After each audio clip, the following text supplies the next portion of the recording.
Ini seruan hati kami, sebab Engkau lebih berharga daripada segala perkara maupun harta duniawi.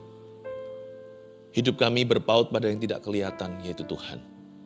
Terima kasih Engkau setiap hari memberi kami nafas baru dan memberi kami tujuan.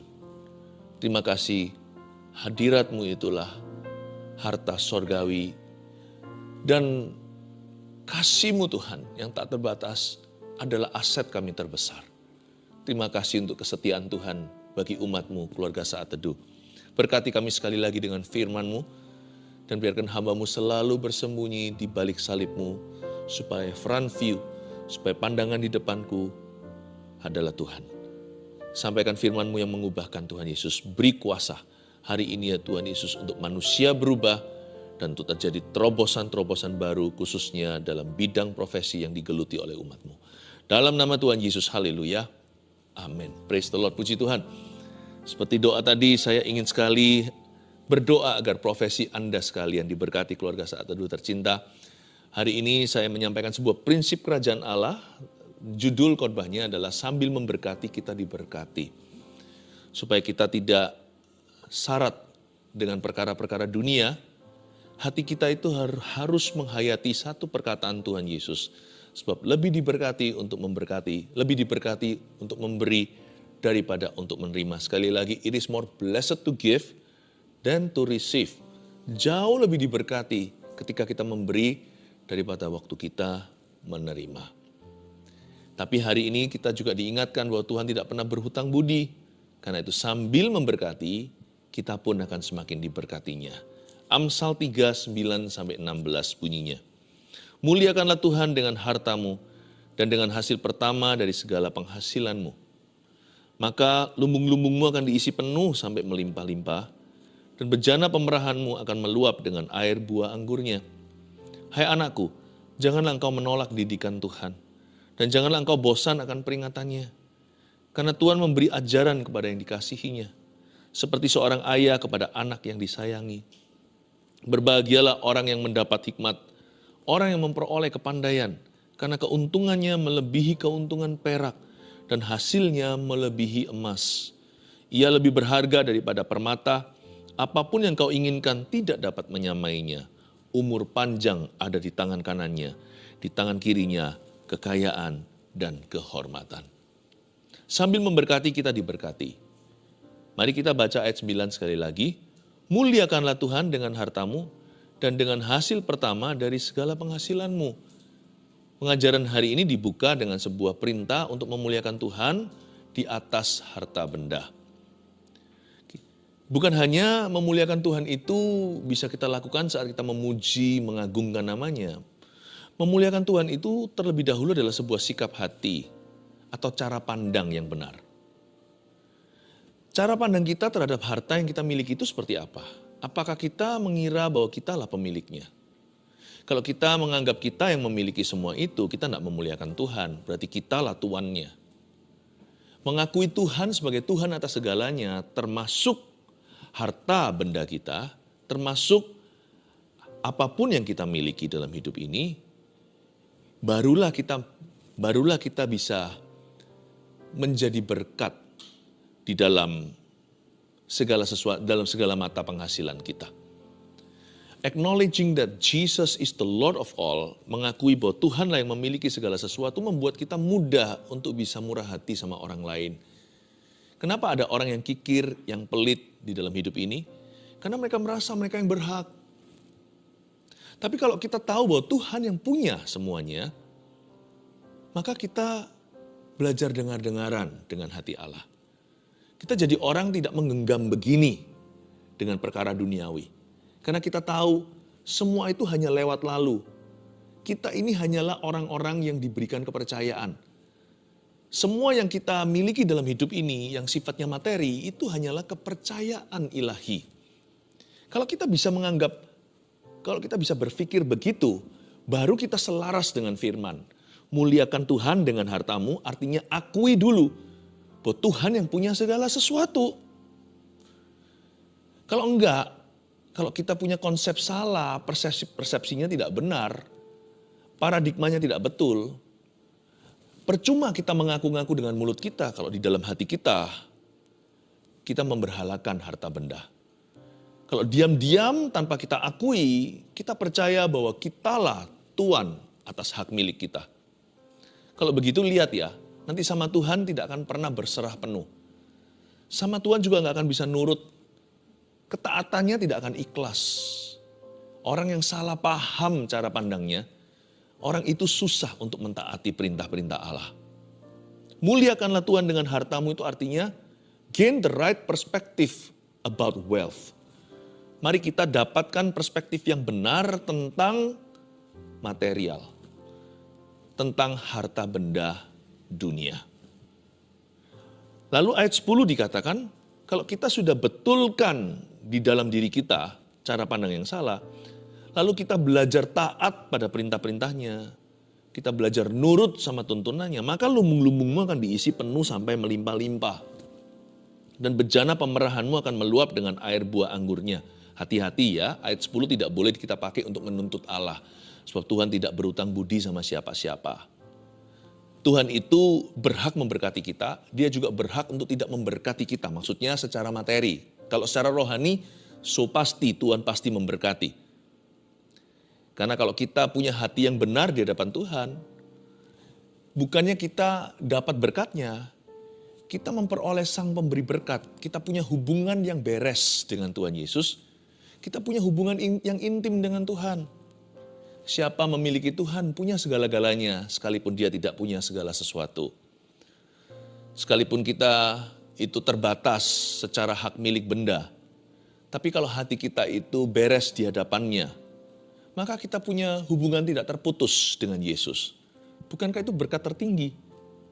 Tapi Tuhan itu nggak hanya bisa memberkati kita secara rohani. Tuhan juga bisa memberkati kita secara materi, secara jasmani. Meskipun disclaimer-nya begini, kita nggak boleh pakai ayat ini sebagai undang-undang untuk menuntut Tuhan. Kalau kita melakukan itu, Tuhan bisa menuntut kita kembali, kita bisa masuk neraka karena kita nggak layak masuk surga. Tapi ayat ini bisa kita pakai untuk rendah hati datang kepada Tuhan untuk memohon berkatnya. Tuhan tidak keberatan kalau kita itu datang merendah dan berkata, Tuhan, please bless me so I can be a blessing. Berkati aku supaya aku bisa menjadi berkat buat orang lain. Please ambil ya Tuhan semua negatif spirit ini, semua perasaan negatifku.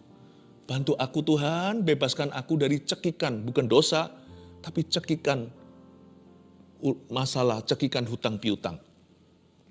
Tuhan itu sanggup melepaskan tawanan. Tuhan bisa membelah Laut Merah. Tuhan mengeluarkan bangsa Israel dari tanah perbudakan. Hutang yang aku miliki, yang aku emban ini Tuhan, itu seperti perbudakan juga. Sebab siang, malam, pagi, petang, aku tidak bisa hidup bebas. Aku hidup seperti dikejar-kejar hantu. Tuhan, aku tidak mau hidup begini. Please help me. Tell me what to do. Tolong aku Tuhan, apa yang harus kulakukan? Beri aku hikmat. Seperti surat Yakobus katakan, kalau kita kekurangan hikmat kita bisa minta, give me wisdom. Apa yang harus aku lakukan? Aku akan menata hidupku ulang. Aku akan menata kembali manajemen yang bagus. Kehidupan finansil keluarga kami. Kalau dulu aku salah kaprah, aku gegabah, aku belajar dari kesalahanku. Tidak akan kuulangi Tuhan, bantu aku Roh Kudus untuk menata kembali dan untuk membangun kembali di atas reruntuhan finansilku. Ayat ini bisa kita pakai sebagai pengharapan. Maka lumbung-lumbungmu akan diisi penuh sampai melimpah-limpah. Jikalau ayat 9 tadi adalah sebabnya, ayat 10 adalah akibatnya. Muliakanlah Tuhan dengan hartamu, maka lumbung-lumbungmu akan diisi penuh. Muliakanlah Tuhan dengan hartamu dan dengan hasil pertama dari segala penghasilanmu. Jangan pelit jadi orang. Jangan pelit supaya hidupmu diberkati. Maka bejana pemerahanmu akan meluap dengan air buah anggurnya. Yang satu adalah cause, yang satu adalah effect. Yang satu adalah sebab, ayat 9, muliakan Tuhan dengan harta. Ayat 10 adalah akibatnya. Sangat besar kemungkinannya Tuhan akan tunjukkan kemuliaannya. Sebab Tuhan tidak hanya sanggup memberkati kita secara rohani. Tuhan juga mati secara jasmani di atas kayu salib, bukan? Berarti Tuhan sanggup memberikan perkara-perkara jasmani juga untuk memenuhkan hidup kita. Carilah dahulu kerajaan sorga serta kebenarannya.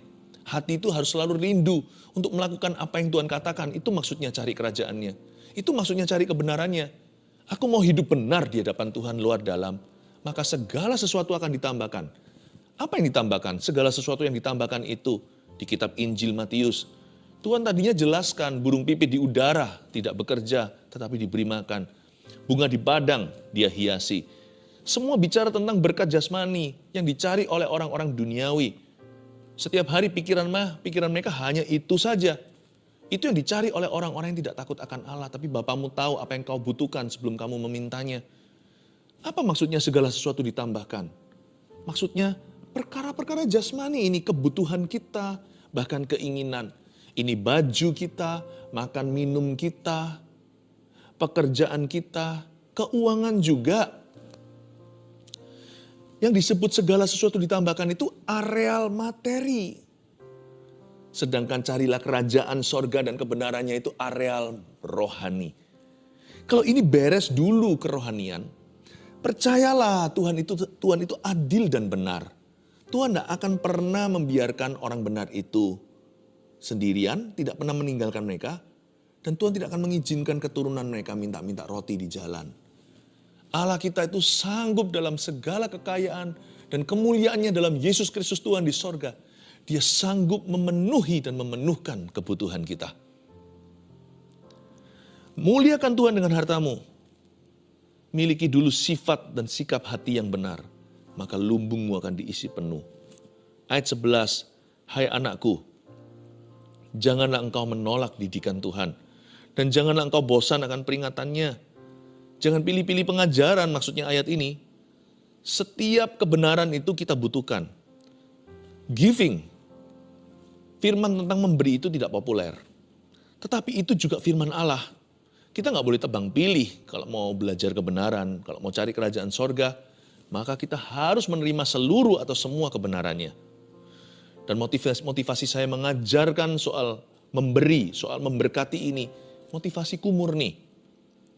Saya seorang gembala, jadi tugas saya adalah memberi makan domba-domba. Salah satu makanan rohani adalah soal memberkati atau soal memberi. Bukan hanya soal diberkati, bukan hanya soal menerima, tetapi lebih diberkati untuk memberi daripada menerima. Dua-duanya penting.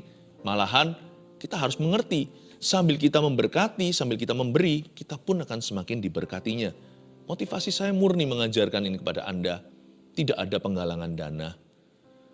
Semua yang saya sampaikan itu dalam kemurnian di saat teduh bersama juga di Gereja Mawar Sharon untuk memuridkan Anda. Kalau area ini tidak dimuridkan, nanti biar lihat, nanti jebolnya di sini terus. Di sini akan jadi area abu-abu, di sini tinggal kuasa kegelapan. Bukannya tidak ada financial freedom atau kemerdekaan finansial, malah akan ada cook yang dipasang bukan oleh Tuhan, tapi akan ada cook iblis di situ. Akan ada perbudakan. Jangan sampai kehidupan finansial Anda, kehidupan keuangan Anda adalah tanah perbudakan Mesir itu. Tuhan mau membawamu keluar, dan cara membawamu keluar bukan dengan keegoisan. Cara membawanya keluar bukan dengan mimi, menerima, orientasinya diri sendiri. Cara kita keluar seringkali adalah dengan kita belajar murah hati, berani memberi. Ingat janda di Sarfat? Ingat janda-janda yang di perjanjian lama ketika Elia juga ada, Elisa juga ada. Mereka ketika belajar untuk membuat yang namanya adonan terakhir itu atau tepung yang terakhir di tangannya itu lalu diberikan pada Nabi, bukan karena Nabi itu perlu makan. Sebab Nabi tersebut sudah dikasih makan oleh Tuhan dengan gagak-gagaknya, tidak perlu janda, tidak perlu tangan manusia. Tapi di situ ada sebuah prinsip, hari itu Nabi Israel bukannya mau makan rotinya, tapi mau memuridkan janda ini dan anaknya, mau memuridkan keluarga ini, mengentaskan mereka dari mental kemiskinan dan mentalitas korban. Dia ajarkan. Dia datang ke sana itu sudah dalam kondisi kenyang, udah makan langsung dari gagak, dikasih roti dan dikasih daging juga kalau Anda baca. Dia datang udah kenyang, dia nggak perlu makan itu ujian dari Tuhan. Tuhan mau memberkati, mau mengentaskan kita dari tanah perbudakan, tapi jalan atau jalurnya bukan lewat mementingkan diri sendiri. Tuhan mau ajari prinsip kerajaan Allah yang jauh lebih tinggi. Tuhan ajari kepada perempuan itu, kepada janda tersebut dan kepada anaknya, bahwa satu jalan untuk diberkati adalah dengan memberkati. Tuhan mau tunjukkan pada keluarga ini Tuhan mau training mereka. Tuhan mau bukakan pintu baru yang mereka tidak tahu. Hei, kalau kamu mau jalan dalam berkat-berkatku, kamu harus jadi berkat dulu. Lihat nanti, ujilah aku. Tidakkah aku akan membuka tingkap langitku untuk memberkatimu. Kamu tidak akan makan roti terakhir ini lalu kamu mati. Minyakmu akan terus mengalir di buli-buli, tidak akan pernah berhenti. Akan diisi penuh sampai melimpah. Hai anakku, jangan engkau menolak didikan Tuhan. Jangan sensitif. Kalau Tuhan mulai jamah area soal keuangan. Karena di area ini bukan hanya sensitif atau peka, banyak orang trauma. Saya tahu, tidak sedikit dalam sejarah. Mungkin banyak orang pernah dimanipulasi oleh seseorang. Karena itu, jangan izinkan dirimu itu, jangan sampai kita itu menutup pintu. Kita hanya mau diajari soal itu. Soal hal yang lain, kita nggak menerimanya. Karena kita trauma berat di sana. Hai anakku, jangan engkau menolak didikan Tuhan. Kalau kita mau diberkati, kita harus dididik dalam kebenaran soal keuangan. Jangan engkau bosan akan peringatannya. Bahkan pengajaran Tuhan itu ada peringatan di dalamnya. Karena Tuhan memberi ajaran kepada yang dikasihinya. Seperti seorang ayah kepada anak yang disayanginya. Saya tahu maksud hati Tuhan mengajarkan hari ini di saat teduh bersama adalah karena because He loves you, karena Dia mengasihimu. Dan karena Anda dikasih, Anda disayangi because He wants to bless you, karena Dia ingin memberkatimu. Ayat 13, berbahagialah orang yang mendapat hikmat, orang yang memperoleh kepandaian. Ini yang dimaksud dengan transformasi pikiran atau pembaharuan akal budi Roma 12. Semoga apa yang saya ajarkan sekarang ini, di saat teduh hari ini akan merombak cara berpikir yang salah, bahkan yang trauma pun disembuhkan. Saya doa supaya keluarga saat teduh memperoleh hikmat dan mendapatkan kepandaian. Ada spiritual blessings dalam pengajaran yang benar. Ada berkat rohani. Apa itu berkatnya? Ada spiritual intelligence. Atau ada intelijen rohani di dalamnya. Ada a wise heart atau ada hati bijaksana di dalamnya. Saya berdoa di dalam nama Yesus soal profesimu, soal pekerjaan, marketplace, tempat kerja Anda. Soal bidang usaha yang Anda gelutin. Atau karirmu. Dan juga ujungnya soal keuangan, bukan dari semua pekerjaan itu kan Anda mencari nafkah. Saya berdoa di dalam nama Yesus agar Anda mendapat hikmat lewat saat teduh bersama. Agar Anda memperoleh kepandaian, tapi bukan kepandaian dunia yang licik, yang seringkali tidak jujur menghalalkan segala cara. Tapi memperoleh kepandaian dari Roh Kudus, yaitu hati yang bijaksana. Saya berdoa agar paradigma Anda berubah. Seperti wanita tersebut, janda tersebut. Ketika dia diubah, ketika dia belajar untuk melihat bahwa jalan diberkati itu adalah memberkati. Wow, terbukalah tingkap kuasa. Saya berdoa supaya Anda memperoleh sebuah kepandaian baru. Roh Anda diangkatnya untuk memperoleh iman secara supranatural. Ayat 14, karena keuntungannya melebihi keuntungan perak dan hasilnya melebihi emas. Saya berdoa supaya Anda menjadi orang yang sukses versi Tuhan. Yes, be successful, menjadi sukses menurut versinya Bapa. Karena keuntungannya melebihi keuntungan perak dan hasilnya melebihi emas. Di ayat 14 ada kata keuntungan. Keuntungan 2 kali diulang. Lalu ada kata hasil melebihi emas tadi. Di sini saya berdoa supaya sejak hari ini Anda akan untung dan berhasil. Katakan amin. Puji Tuhan. Saya ingat kata-kata Tuhan pada Yosua, kamu harus jaga diri. Renungkan firman siang dan malam. Jangan menyimpang ke kanan dan ke kiri. Tapi takutlah akan Tuhan, supaya kemanapun kamu pergi, perjalananmu harus berhasil. Supaya kamu memperoleh keuntungan kemanapun kau pergi, dan perjalananmu berhasil. Mazmur 1 katakan, renungkan firman Tuhan siang dan malam. Jangan pernah kita duduk bersama dengan orang fasik, mendengar nasihat orang fasik, duduk dengan pencemooh, berjalan, berdiri di jalan orang berdosa. Tetapi renungkan firman Tuhan siang dan malam. Carilah Taurat Tuhan, supaya apapun yang kau lakukan berhasil. Ia lebih berharga daripada permata, ayat 15, apapun yang kau inginkan tidak dapat menyamainya. Sungguh, Anda bisa pergi ke seminar bisnis, semua motivasi. Anda bisa pergi kepada semua konferensi, seminar-seminar terbaru, pameran-pameran. Itu tidak menjamin berkat Tuhan. Itu hanya ilmu pengetahuan, itu perlu juga sih, tapi itu bukan fondasi. Fundamentalnya di sini. Yang lebih berharga daripada permata, emas, perak, semuanya adalah pengenalan akan Allah. Pengetahuan akan kebenaran. Perubahan akal budi kita, ini yang terjadi sekarang. Umur panjang ada di tangan kanannya. Ini berkat yang superior. Umur panjang di tangan kanannya, di tangan kirinya kekayaan dan kehormatan. Tangan kiri sini adalah berkat yang inferior. Selalu yang namanya berkat materi itu yang lebih rendah. Berkat Tuhan yang paling murah adalah keuangan. Berkat Tuhan paling tinggi itu, ini dia, umur panjang ada di tangan kanannya. Kehidupan. Di tangan kirinya kekayaan dan kehormatan, meskipun berkat materi itu lebih sifatnya lebih inferior, lebih rendah dibanding dengan berkat kehidupan. Namun Tuhan juga memberkati dengan cara demikian menjadi kesaksian. Banyak sekali kesaksian di luar sana bagaimana Tuhan tolong bisnis seseorang. Bagaimana Tuhan tolong toko seseorang. Bagaimana Tuhan tolong keuangan seseorang dan keluarga seseorang. Berkat itu indah, sekalipun berkat itu bukanlah segala-galanya. Di tangan kirinya kekayaan dan kehormatan, inferior, lebih rendah, tapi testimonial. Tapi menjadi kesaksian indah. Tapi yang harus kita utamakan adalah berkat yang di tangan kanan, umur panjang. Ini bicara tentang segala sesuatu yang Tuhan percayakan di hidup kita itu awet, panjang sifatnya. Kalau Tuhan memberkati kita, terus kita nggak jadi lari dan lupa. Tuhan memberkati dan mengangkat kita, kita nggak jadi sombong dan menekan orang lain. Ketika Tuhan mulai memandang kita, kita nggak lupa daratan. Kita nggak lupa diri dan lupa teman. Umur panjang di tangan kanan itu bukan hanya happy birthday to you, umur sampai 80-90. Tapi apapun yang Tuhan taruh di tanganmu itu sifatnya berumur panjang. Apapun yang Tuhan kasih di tangan Anda itu dikelola dengan baik dan benar. 1 talenta jadi 2, 2 jadi 4, 5 jadi 10. Tidak disembunyikan di bawah tanah, tapi dikelolanya.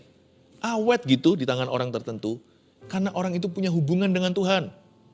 Umur panjang ada di tangan kanannya bukan hanya hidup panjang, tapi hidupnya bersekutu dengan Yesus. Seumur hidupnya melayani dan mengabdi. Ini saya sebut the blessing of longevity. Berkat itu yang sifatnya ditarik panjang sekali. Any blessing given, segala berkat yang diberikan ke orang itu awet di tangan. Dan orang itu punya hubungan dengan sang pemberi berkat yang tak terputus. Saya kasih review ya. Dan inilah 3 pewahyuan dari pelajaran kita hari ini lewat kitab Amsal. Sambil memberkati kita diberkati, berikut ini instruksi. 1, kita hanyalah hamba, sebab Tuhanlah yang empunya segalanya di hidup kita. Hiduplah dan berpikirlah seperti seorang hamba sungguhan. Tuhan, aku tidak memiliki apa yang aku miliki. Engkau yang empunya segala sesuatu. Kalau kita bisa punya sikap seperti ini, kita memuliakan Tuhan. Memuliakan Tuhan tidak dimulai dengan gembar-gembor berita, oh mulialah namamu. Memuliakan Tuhan dimulai dengan orientasi yang benar, prioritas yang benar, dan cara pandang yang berkenan kepada Tuhan. Jangan suruh Tuhan sesuaikan dengan kebutuhan kita. Kita yang harus sesuaikan dengan kebenarannya. Kita yang naik tangga Yakub itu ke sorga. Kita berkata, Tuhan kau benar, aku salah. Dulu sebelum aku lahir baru, aku kira aku yang punya segalanya. Terserah aku toh. Kan uang-uangku, hidup-hidupku, badanku. Aku mau lukai kek, aku mau bunuh diri, urusan saya. Bukan urusan siapa, nggak bisa. Sekarang kita mengerti hari ini, kita sudah tahu kebenaran. Bahwa Tuhanlah yang mempunya segalanya. Termasuk keuangan dan harta benda kita. Oke Tuhan, kalau begitu saya yang mencocokkan diri, saya yang adaptasi. Tuhan yang punya segalanya. Ajari aku untuk tunduk diri. 2, carilah kebutuhan yang dapat diisi. Lalu belajarlah memberi dengan sukacita. Ya, kita harus aktif, proaktif seperti orang yang selalu bermasalah, yaitu orang yang selalu cari kesalahan pada diri orang lain. Itu kan mereka itu sebenarnya aktif, cuman iman mereka negatif. Mereka percaya pasti aku bisa menemukan kesalahan dalam diri saudaraku. Dicari, ketemu. Tapi kalau orang dalam kebenaran juga harus cari kebenaran, serta kerajaan itu. Cari-cari kebutuhan yang dapat kita isi. Berlomba-lombalah untuk murah hati menjadi seorang pemberi. Be a giver. Jangan berlomba menjadi receiver. Sebab seluruh dunia, semua orang termasuk orang fasik, yang tidak kenal Tuhan, orang jahat pun begitu, semua berlomba untuk menerima sesuatu. Tapi hanya orang yang benar dan dibenarkan oleh Tuhan. Atau orang yang mencari kebenaran, yang biasanya mencari-cari suatu kebutuhan agar dia bisa isi dan sebagai alasan untuk dia bisa memberkati. Carilah kebutuhan yang dapat kita isi. Kita semua punya kekuatan untuk memberi kok. Ada orang memberi dari kelebihan. Tapi seperti seorang wanita tua tersebut di bait Allah yang Yesus lihat 2 peser yang dia beri. Ada juga orang yang bisa memberi dari kekurangan. Everyone can give. Kalau saya sih dari sejak saya masih bujangan waktu saya kuliah. Setelah saya bertobat, lahir baru kan saya SMA 3. Lalu saya masuk ke sekolah Alkitab. Saya paling suka sisihkan dari uang saku saya karena saya belum berpenghasilan. Sekarang saya bisa buka karena sekarang karena itu sudah berlalu lama. Kalau dulu saya memberi dengan tangan kanan, tangan kiri nggak boleh tahu. Tapi sekarang bisa jadi kesaksian. Mungkin bisa jadi inspirasi buat beberapa orang. Saya memberinya itu dulu basisnya bukan per bulan. Karena saya ambil uang saku keluar dari ATM tiap minggu. Ya pulang gereja saya ambil lalu Senin sampai Sabtunya. Saya biasanya akan sisihkan 30% dari uang saku saya. Yes, 30% itu semua termasuk uang bensin, uang ini, itu semuanya uang makan siang. Saya harus cukupkan dengan sisanya. Kalau nanti saya makannya berlebihan, nanti hari Kamis sudah habis, ya saya hari Jumat biasanya puasa di sekolah Alkitab saya. Saya 30% saya kasih, saya ambil amplop di gereja, tulisannya saya centang yang namanya misi, itu memang akan pergi ke misi. Entah itu misi gereja atau misi lewat gereja itu disalurkan kepada misionaris atau kepada badan-badan misi. Saya tulis, saya senang sekali dari dulu mencari kebutuhan misi untuk dapat saya isi. Dan saya ingin memberi dengan sukacita. Dan saya juga suka memberi orang-orang makan kalau mereka kelaparan. Dulu waktu saya sekolah di Kanada, ada satu tempat itu namanya Union Gospel Mission House. Itu di pinggir jalan di tempat yang paling kumuh di downtown sana. Di downtown Vancouver. Saya dari waktu ke waktu 1-2 bulan sekali pergi ke situ lalu bantu-bantu ibu-ibu masak spaghetti, tapi saya yang menyajikan itu ke orang-orang jalanan yang semua lagi mabuk, siang hari mabuk dan juga sedang perasaan high dalam narkoba. Pemerintah nggak bisa apa-apa karena orang-orang itu tidur di jalanan. Nggak ada yang bisa melepaskan mereka. Mereka datang kita kasih makan, setelah itu mereka harus ikut ibadah dulu sebelum makan. Waktu ikut ibadah ya nggak konsentrasi. Ini orang-orang yang lagi mabuk, lagi high. Setelah kasih makan spaghetti, saya ngobrol-ngobrol sama mereka, saya lap-lap wajahnya. Kalau mereka lagi makannya itu belepotan. Dalam hati saya bertanya, saudaraku setelah kau makan kau kembali ke narkobamu. Saya pikir memberi makan itu layak kita lakukan. Karena mereka lapar, jangan ngomong Injil, kasih mereka makan dulu. Itu dingin lagi di Kanada, kasih makan. Tapi saya tahu misi gak berhenti sampai perut seseorang. Waktu itu saya belum mengerti kuasa Roh Kudus bagaimana. Saya melihat mereka dan berkata, sayang jikalau hanya perut yang diselamatkan. Buat apa orang itu makan, berapa jam lagi dia kelaparan, besok dia perlu makan lagi. Lalu dia mati, masuk ke dalam neraka, masuk di dalam api penghakiman. Dalam hati saya berkata, harus ada sesuatu yang lebih dari ini. Gak hanya amal sosial, membantu kaum yang kelaparan atau lemah, mereka yang telanjang. Kita kasih baju, apalagi kalau lagi winter, kami datang pakai baju-baju bekas yang dikasih, atau baju-baju baru yang diberikan oleh jemaat. Kita kasih mereka pakaian. Tapi saya berkata, badan itu toh suatu hari akan ke kuburan. Rohmu kemana dari sini? Hati saya mengerang dan menjerit. Pasti ada sesuatu yang lebih dari sekedar belas kasihan yang kita bisa berikan secara materi. I want misi. Saya centang 30% dari uang saku saya.